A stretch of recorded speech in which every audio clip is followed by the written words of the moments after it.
Students. आता पहा ह्या लेक्चरमध्ये आपल्याला काय पाहिजे, आपण फर्स्ट एक्सरसाइज 1.1 जी कंप्लीट केली होती. आज या लेक्चरमध्ये आपल्याला पाहिजे सेकंड एक्सरसाइज 1.2. आता 1.2 मध्ये आपल्याला महत्त्वाच्या तीन गोष्टी करायच्या आहेत. फर्स्ट आपल्याला फाइंड आउट करायचे how to prepare a truth table. How to prepare a truth table 3 marks साठी क्वेश्चन येतो. नेहमी घेत असतो एक्झाम मध्ये की ट्रूथ टेबल कसा प्रिपेअर करायचा.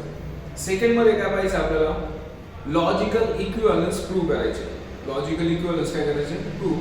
आणि थर्ड क्वेश्चन मध्ये काय आपल्याला करायचं, दिलेलं स्टेटमेंट पॅटर्न टॉटोलॉजी कॉन्ट्रडिक्शन आहे कॉन्टिन्युएन्सी हे आपल्याला काय करायचं, प्रूव्ह करायचे. ओके. आता क्वेश्चन नंबर 1 जो आहे, क्वेश्चन नंबर 1 जो आहे त्याच्यामध्ये आपल्याला काय सांगितलं, क्वेश्चन नंबर 1 एक्सरसाइज 1.2 त्यातला question number 1 construct truth table for each of the following statement pattern. मी तुम्हाला 3 एक्झाम्पल शिकवणार आहे. म्हणून किती एक्झाम्पल शिकवणार आहे, 3 example truth table, how to prepare a truth table. नंतरची कुठलेली एक्झाम्पल तुम्ही घरी होमवर्क पण करू शकता ह्या बेसिकच्या आधारावर. Okay okay. फर्स्ट एक्झाम्पल पहा काय ट्रूथ टेबलचं क्वेश्चन विचारला कसा होता ते पहिल्यांदा बघा. Construct truth table for each of the following statement pattern. दिलेल्या स्टेटमेंट पॅटर्न साठी ट्रूथ टेबल काय करा, कन्स्ट्रक्ट करा. ओके. फर्स्ट एक्झाम्पल काय द्यायचं, P implication Q bracket complete conjunction Q bracket complete implication P. आता कुठलाही ट्रूथ टेबल प्रिपेअर करण्यासाठी त्यात सगळ्यात पहिल्यांदा बघायचं बेसिक स्टेटमेंट्स किती आहेत. म्हणजे P Q R किती आहेत, 1 आहे 2 आहे, 1 तर नसतं कधी, 2 असतात किंवा 3 असतात मॅक्सिमम तुम्ही सिलेबस मध्ये जाय. मग याच्यामध्ये फर्स्ट याच्यामध्ये किती आहे, P Q Q P म्हणजे P आणि Q दोनच आहे.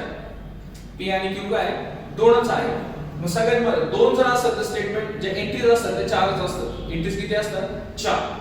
बघा इथं सेकंड एक्झाम्पल आहे, इथे चेक करा P आहे Q आहे दोनच आहे.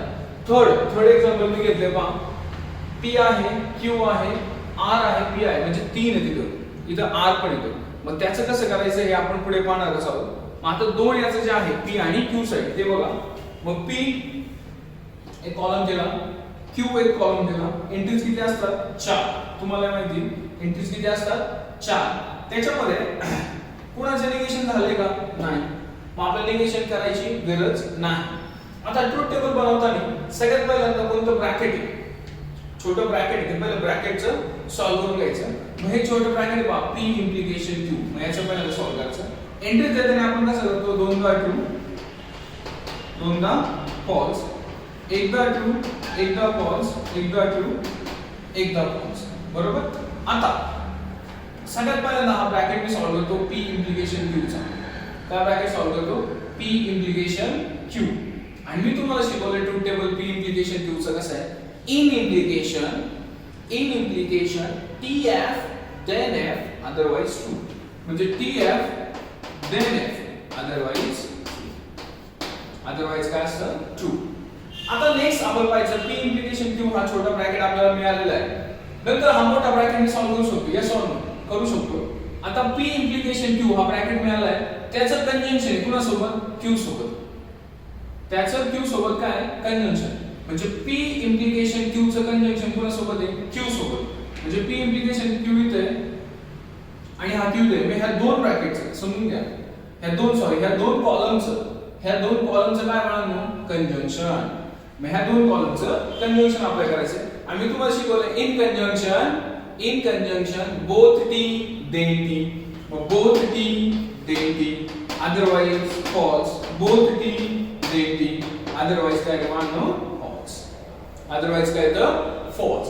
आणि लास्टला या पूर्ण ब्रॅकेटचं स्क्वेअर ब्रॅकेटचं इम्प्लिकेशन कुणासोबत, P सोबत. कुणासोबत, P सोबत. मग हा पूर्ण ब्रॅकेट कुठे आहे, बघा इथे. या पूर्ण ब्रॅकेटचं काय आहे, इम्प्लिकेशन कुणासोबत आहे, P सोबत. आणि माझं एक सगळ्यात महत्त्वाची गोष्ट माझे वाक्य लक्षात ठेवा, इम्प्लिकेशन मध्ये नेहमी पहिल्याकडून दुसऱ्याकडे जायचं. इम्प्लिकेशन मध्ये काय करायचं, नेहमी पहिल्याकडून दुसऱ्याकडे, नाही तर चुकेल 100% आन्सर चुकण्याची शक्यता असते. मग आता स्टार्टिंगला कोण आहे, हे ब्रॅकेट. स्टार्टिंगला कोण आहे, हे ब्रॅकेट. आणि त्याचं इम्प्लिकेशन कोण झाले, P सोबत. मग याचं इम्प्लिकेशन कुणासोबत पी सोबत, म्हणजे याच्याकडून याच्याकडे जायचे, टीएफ असा चेक करायचा उलटा याच्याकडून, म्हणजे फर्स्ट हे सेकंड आहे. मग आता ह्या ब्रॅकेटचं पी सोबत इम्प्लिकेशन, हे ब्रॅकेट पी तर त्याचं इम्प्लिकेशन घ्यायचे TF then F otherwise true. TF आता टीएफ असं येतंय पण ते रॉंग आहे, पहिल्याकडून दुसऱ्याचं एफटी आहे ना, otherwise true. TF then TF then F otherwise true. आलं लक्षात? आणि फर्स्ट क्वेश्चन असा आपल्याला संपलेला आहे.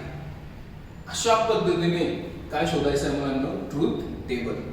हा जर ट्रूथ टेबल तुम्ही प्रॉपर असा केला तर तुम्हाला 3 मार्क्स मिळून जातील. ओके, याच्यातलं सेकंड एक्झाम्पल आहे पहा, negation p. Negation p conjunction, negation p conjunction in bracket परत small bracket p disjunction negation q, p disjunction negation q bracket complete conjunction q. याचा मला काय शोधायचं आहे, ट्रूथ टेबल. आता ट्रूथ टेबल शोधताना सगळ्यात महत्त्वाची गोष्ट काय पहा, समजून घ्या, अतिशय सोपं आहे. किती स्टेटमेंट आहेत बघायची, पी आणि क्यू दोनच आहेत. यस, मग आता पी आणि क्यू साठी 2 आणि 4 एंट्रीज असणार, काय बनवायचं आहे, कॉलम बनवायचा आहे. बरोबर, आता चेक करायचं की निगेशन कोणाचं झालंय का बघून घ्यायचं, सिंगल निगेशन. ह्या एक्झाम्पल मध्ये कोणाचं निगेशन नव्हतं त्यामुळे मी घेतलंच नाही, गरजच नाही पडली. इथे पी आणि क्यू दोघांचं पण निगेशन झाले बघा, इथे पी चं निगेशन झाले, इथे क्यू चं निगेशन. कुठे पण सिंगलचं निगेशन झालं असेल ते पहिलं काढून घ्यायचं. मग आता निगेशन पी घेतलं, निगेशन क्यू मी काय केलेले घेतलेलं आहे. ओके, मग पी स्टेटमेंट च्या एंट्रीज कशा घेतो आपण, दोनदा ट्रू दोनदा फॉल्स, एकदा ट्रू एकदा फॉल्स, एकदा ट्रू एकदा फॉल्स. मग आता पी आणि क्यू दोघांचं काय झालेलं आहे, निगेशन. बघा, निगेशन पी पण झालं, निगेशन क्यू सुद्धा झालेलं आहे. ओके, मग आता त्यांचं निगेशन करणं गरजेचं आहे. निगेशन पी का होणार, फॉल्स फॉल्स ट्रू ट्रू, आणि निगेशन क्यू का होणार, false true false true. Okay, आता छोटे ब्रॅकेट सॉल्व करणं गरजेचं आहे. मग छोटा ब्रॅकेट कुठे आहे, बघा इथं हा छोटा ब्रॅकेट आहे. पहिला आतला ब्रॅकेट सॉल्व करणं गरजेचं आहे ना, म्हणजे काय होणार सांगा, पी डिजंक्शन निगेशन क्यू. मग पी आणि निगेशन क्यू कुठे बघायचं, बघा पी इथे, सॉरी पी इथं आणि निगेशन क्यू कुठे आहे, इथं. मग पी आणि निगेशन क्यू चं काय करायचं मला म्हणून, डिजंक्शन. छोटं ब्रॅकेट आहे ना, पी डिजंक्शन निगेशन क्यू. मग पी इथं क्यू जेव्हा पी इथं क्यू इथे, माझं डिजंक्शन करायचं. आम्ही तुम्हाला शिकवलं in disjunction both F then F. मग पी आणि निगेशन क्यू, बोथ एफ कुठे आहे, both F then F, both F then F, both f then otherwise true, otherwise true. मग आता मला काय मिळालं, p डिजंक्शन निगेशन q. आता p डिजंक्शन निगेशन q आहे ना, त्याचं कंजंक्शन करायचं कोणासोबत, q सोबत. पुढचं आपल्याला हा ब्रॅकेट पूर्ण ब्रॅकेट कंप्लीट करणं गरजेचं आहे ना. मग p डिजंक्शन निगेशन q भेटले, त्याचं कंजंक्शन करायचं कोणासोबत, q सोबत. म्हणजे ह्या ब्रॅकेटचं कंजंक्शन करायचं मला कोणासोबत, q सोबत. म्हणजे this one and this one, second and this, यांचं काय करायचं मला, कंजंक्शन. मग तुम्हाला काय शिकवलं, in conjunction both T then T, both T then T otherwise false, both T then T otherwise false, both T then T otherwise false. आणि आता ह्या पूर्ण ब्रॅकेटचं समजून घ्या मुलांनो, ह्या पूर्ण ब्रॅकेटचं कंजंक्शन करायचंय मला कोणासोबत, निगेशन पी सोबत. कळतंय का, निगेशन पी सोबत मला काय करायचंय, कंजंक्शन. पूर्ण ब्रॅकेट इथे आहे, याचं निगेशन पी सोबत काय करायचंय मला, कंजंक्शन. म्हणजे याचं आणि याचं मला काय करायचंय, कंजंक्शन. मग लक्षात ठेवा, दिस वन आणि दिस वन, पूर्ण कॉलम या दोन कॉलमचं काय करायचं मला, कंजंक्शन. मग मी तुम्हाला काय शिकवलं, in conjunction both T then T otherwise false. मग बोथ टी कुठे दिसतंय, बोथ टी आहे का नाही म्हणून फॉल्स, बोथ टी आहे का नाही म्हणून फॉल्स, बोथ टी आहे का नाही म्हणून फॉल्स, बोथ टी आहे का नाही म्हणून फॉल्स. समजतंय का, this is the truth table, this is the truth table of these two statement pattern. जे थर्ड एक्झाम्पल आहे ते आपण आता नेक्स्ट घेणार आहोत. Okay,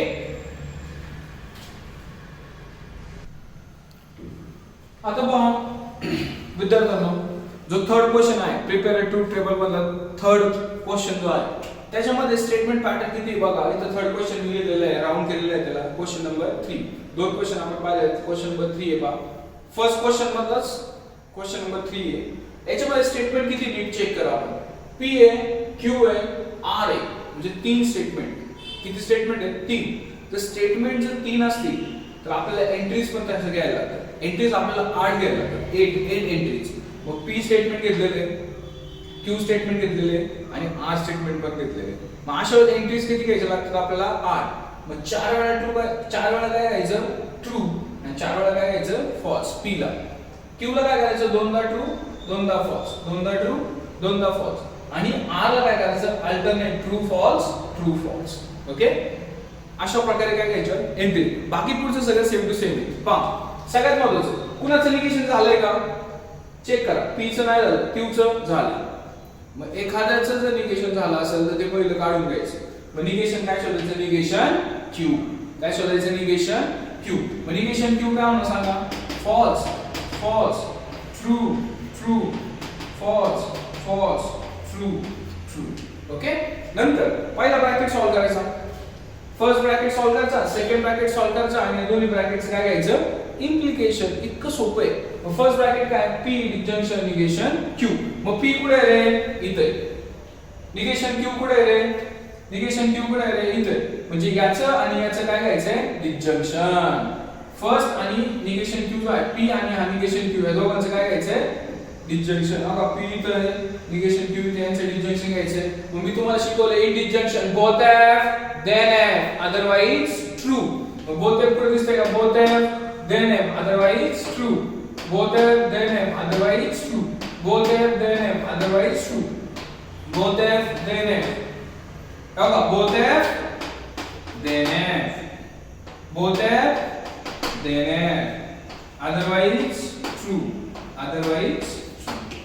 okay. इतकं सिंपल आहे. लक्षात आलं सगळ्यांच्या. नंतर जो सेकंड ब्रॅकेट आहे तो पहिला सॉल्व करून घेतो मी. मग आर कंजंक्शन पी. काय मानलो? R conjunction p. मग आर कुठे रे? इथे. पी कुठे रे? इथे. म्हणजे फर्स्ट आणि थर्ड आहे का? फर्स्ट आणि थर्ड. या फर्स्ट आणि थर्डचं काय करायचंय? कंजंक्शन. फर्स्ट आणि third P statement, P statement आणि आर स्टेटमेंट यांचं काय करायचंय? कंजंक्शन. मग मी तुम्हाला शिकवलं in conjunction both T then t otherwise false. both t then t otherwise false. both t then t otherwise false. otherwise false. otherwise false. otherwise false. otherwise false. आता सगळ्यात महत्त्वाचं मला हा ब्रॅकेट मिळालेला आहे. मला हा ब्रॅकेट मिळाला आहे आणि दोन्ही ब्रॅकेटचं काय करायचंय? इम्प्लिकेशन. दोन्ही ब्रॅकेटचं काय करायचंय? इम्प्लिकेशन. आणि इम्प्लिकेशन मध्ये मी तुम्हाला मागं पण सांगितलं इम्प्लिकेशन मध्ये नेहमी पहिल्याकडून काय जायचं म्हणानो? दुसऱ्याकडे. पहिल्याकडून काय जायचं? नेहमी दुसऱ्याकडे. ध्यानात ठेवा अतिशय सोपं आहे. फर्स्ट कडून सेकंड कडे जायचं. म्हणजे फर्स्ट कोणता आहे? This one. सेकंड कोणता आहे? This one. आणि मी तुम्हाला इम्प्लिकेशन मध्ये काय शिकवलं म्हणानो? In implication, in implication TF then F otherwise true. But TF then F otherwise true. TF then F. TF then F otherwise true. TF बघा TF first आहे. TF then F otherwise true. otherwise true. TF then TF then अशा प्रकारे ज्याच्यामध्ये 3 statement असतील त्याचा हा काय होईल? Truth table. आता या लेक्चर मध्ये आपण काय पाहिलं? या लेक्चर मध्ये आपण एक्सरसाइज 1.2 याच्यामधला फक्त क्वेश्चन नंबर 1 पाहिलेला आहे. How to prepare a truth table.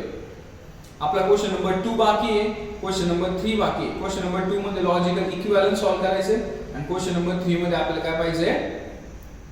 Tautology, contradiction and कॉन्टिन्युअस. Okay. मग नेक्स्ट लेक्चर मध्ये आपण पाहू. ह्या लेक्चर मध्ये आपण काय पाहिलं होतं? How to prepare a truth table. Exercise 1.2 question number 1 आपण कंप्लीट केलेला आहे. मी फक्त 3 सम सॉल्व केलेली, उरलेली सम तुम्ही घरी होमवर्क करा. ओके. थँक्यू.